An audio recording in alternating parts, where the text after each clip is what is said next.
Hey, do you remember when Amazon and getting reviews on Amazon for your products used to be easy? You'd throw like a little insert in the box, maybe send out some discount codes, enroll in some Facebook groups, mini chat flows. You remember all those tricks? Boom, the reviews would be pouring in. Well, yeah, those days are long gone. It wasn't long ago Amazon said it proactively blocked over 250 million suspected fake reviews before customers ever even saw them, and that number's only going up since. See, Amazon's built this machine learning system, they call it graph neural networks, to spot review manipulation and patterns before those reviews are even published. So if you're still using those old 2022, 2023, even 2024 review shortcuts, you're not just wasting effort, you're literally training Amazon's algorithm to flag your account. In this video, I'm gonna walk you through some of those old tactics that used to work, why they don't work anymore, and what actually does work right now in 2025. Hey, before we get too deep into that, if you like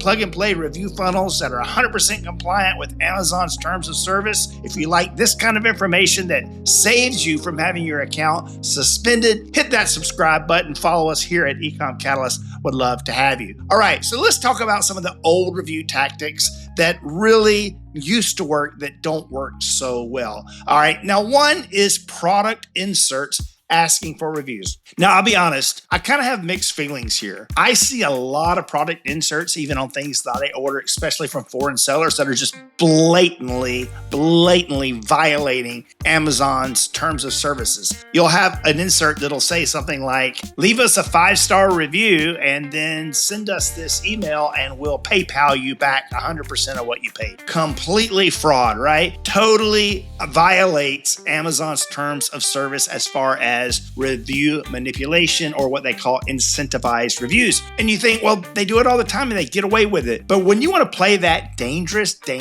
game to get product reviews, you have to understand that all it's going to take is the right person to screenshot, take a picture of that insert card and report it to Amazon, or even worse, your competitors doing that, to get your entire account shut down, or maybe a specific ASIN flagged where it cannot accept reviews. Just don't play that game. I am a fan of good product inserts with a QR code or something that invites people to come back to your website to fill out a form for warranty support or things like that. When that happens, you cannot incentivize the product review. Now, you can mention it, but you just can't incentivize it, all right? But so the product inserts are really sketchy, especially if they are incentivizing a positive review. Stay away from that. Now, one of the biggest ones is all of these Facebook groups, Reddit groups, WhatsApp groups, different groups that people use for product reviews. I mean, come on, that is so 2022. Amazon knows who's in these groups.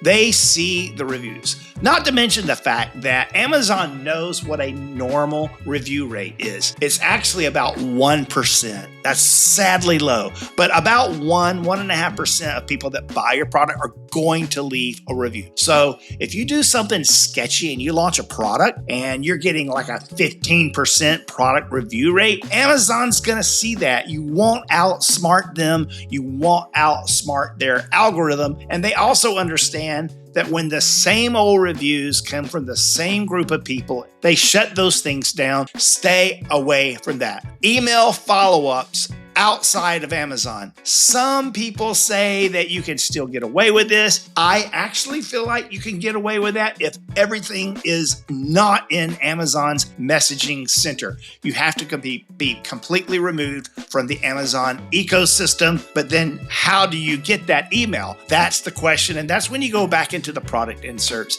and wonder if product inserts will really work or not. Automatic following up is very important. You definitely want to be doing that. The other one I just want to say stay away from is like the family and friends, especially family, friends, coworkers who are somehow connected to your Amazon seller account. For example, a while back, my dad purchased one of my products on Amazon. It was actually legit. He didn't even tell me he was doing it because he knew I would just give it to him. He knew I would just say, don't buy it, Dad. Here it is. It's yours. Well, no, he bought it and he did it on Amazon and it was completely transparent and invisible to me. And then he went to leave a review thinking he was doing a good thing for me. Now, granted, keep in mind, my dad and my mom live 2.5 hours away from me. All right. So they left the product review and it got flagged and caught by Amazon for being family friend. And basically, they saw his IP address and they connected it to me and my seller account because when I would go home to visit, I would often open up the laptop, I would be on their Wi-Fi and I would log into my seller account and work. So my seller account was attached to their IP address. When you start doing family and friends and you think that it's innocent, you have to be very, very, very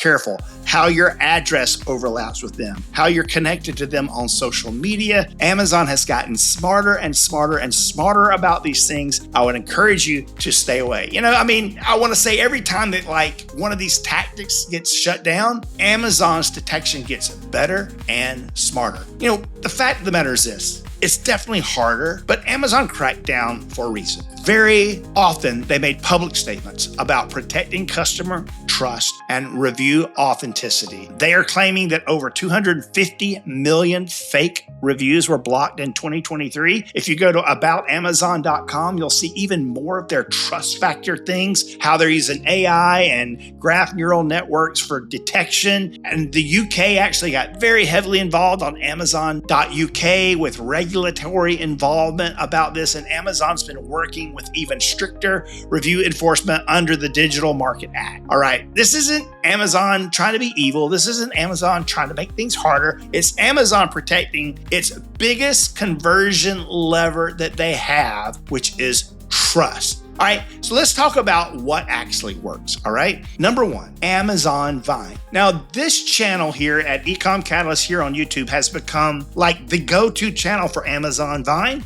It's one of the most sought after topics on this channel. Thank you guys for coming. I get tons and tons of actual Vine reviewers here commenting on the channel and on my videos. And I recently did a live interview with an actual Vine reviewer. You can find that here. We'll put a card up where you can click on that and see that video and watch it yourself. Very interesting stuff. But use Vine strategically. All right. I just made a video a couple of months ago that talks about the Vine review manipulation, how that's getting detected. So one thing that used to work and doesn't work anymore with Amazon Vine is that if you had a product with variations, like let's say you're launching this polo shirt that I'm wearing and you have it in blue, green, red, and yellow. Instead of putting a parent, polo shirt with the color variations to choose from on the same page, what people would do is they would launch the blue one as a single standalone product detail page and offer 30 of those blue shirts available for Vine. And then they would do the same thing with the red and the same thing with the yellow. And so the way Vine's set up, the most that you can do is 30 units. All right. So if you had all of these combined on one page and you make it available to Vine reviewers, then basically Amazon is allowing the Vine reviewers to claim up to 30 units across the entire parent and child variation page. So, it's 30, including all the colors. So people hacked to get around that. They launched every color separately, like its own separate product on its own separate page. And they would pay and they would enroll each separate shirt as its own Vine. And then they would get the 30 reviews for the blue and they'd get 30 reviews for the yellow and 30 reviews for the green.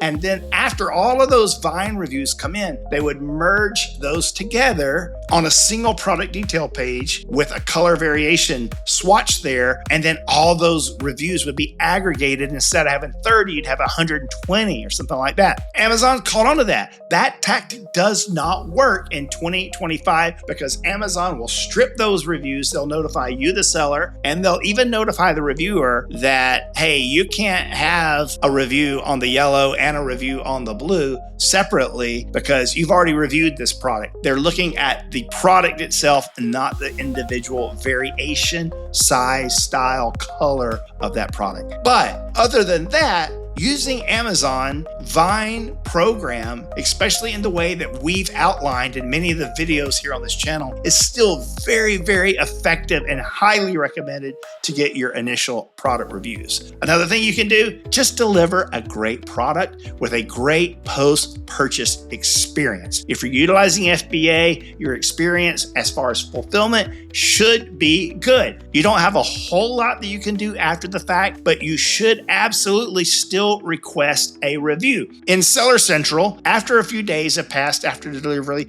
there's a button that says request review. Now, Amazon's going to tell you that they're already requesting it automatically. That's not necessary. But I love to do that. And certain SaaS tools, for example, Helium 10. I love the follow-up tool in Helium 10. So if you subscribe to Helium 10, there's a whole tool there called follow-up where you can send Amazon compliant messages. And you choose, I only want them to go to these people. I don't want them to go to people who returned it. I don't want them to go to people where it was fulfilled by merchant. It was only FBA. A lot of criteria where you can sort of customize who gets that proactive follow-up message via Amazon, okay? Again, that is called the follow-up tool. It's available in Helium 10. That tool alone is worth the subscription price to Helium 10, in my opinion. We've got a link in every one of our videos. It's our agency referral link. So yeah, we get a little bit of a kickback there if you sign up for Helium 10 using our link. I totally would love for you to check that out. Plus, if you use our link,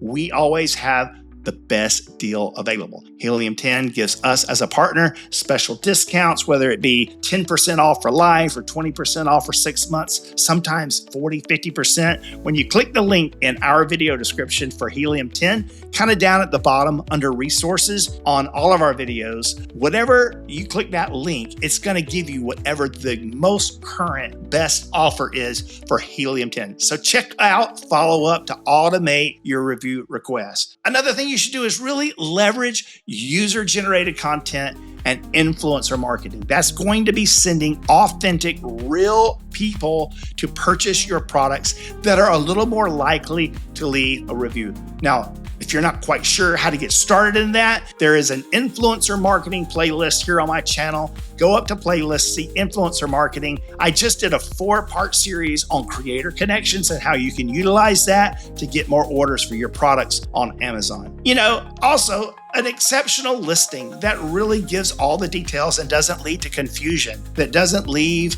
the customer wondering about certain things, and most importantly, does not mislead the customer, is going to land you better reviews. At the end of the day, you need to go about it the correct way. Now, earlier in the video, I talked about QR codes or inserts. Stay away, again, from inserts that are blatantly promising some sort of incentive for the review. Just don't do that, okay? Don't do that. But I think there's a lot of common sense in a really, really nice insert. For example, I learned from one of the Vine reviewers that when there's inserts that are personal, like a picture of the staff outside of the building, or say you're a family-based business and it's you and your wife and your kids and your dog in your warehouse, any kind of insert that you can do that invokes human emotion, that builds an attachment so that all of a sudden you're not just a product, you're a people.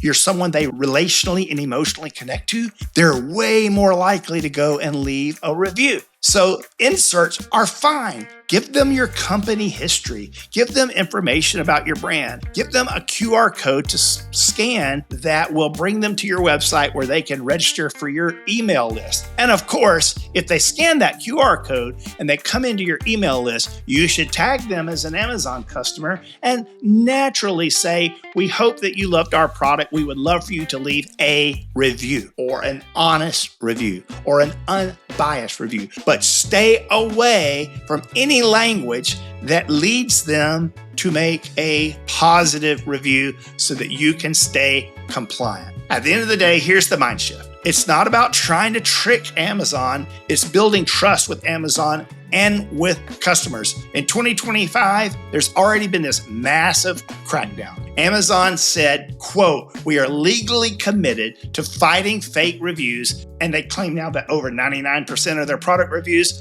are now authentic. I don't believe that for a minute. I don't think you believe that, but they're definitely getting better. If you adapt now, you're going to win long term because every enforcement wave wipes out another batch of shortcut takers. I hope this is helpful. You might be a seller, a brand owner, and you might know the tactics, but maybe what you don't know is how many sellers are quietly losing their review velocity and their sales rank and their efficiency because these old tricks stop working. There's a gap between the do-it-yourself people that are just reading what someone said on Facebook and a full service system like what we offer here at eComCatalyst, all right, that really builds reviews safely, sustainably, and at scale. So if that's something that you could use, we're available as a full service agency. Also, just one-on-one paid consulting. You can jump over to eComCatalyst.com. It's the first link in the video description and sign up for a consultation, quick discovery call. Be happy to talk to you about that. Okay, listen, if you haven't seen it yet, what I'd love for you to do now is go watch my video, Amazon Vine Review Manipulation Caught. People are still wasting a lot of money and a lot of resources only to have their reviews taken away. Make sure you click on that next, watch it. You'll learn a lot, and I can't wait to see you here again.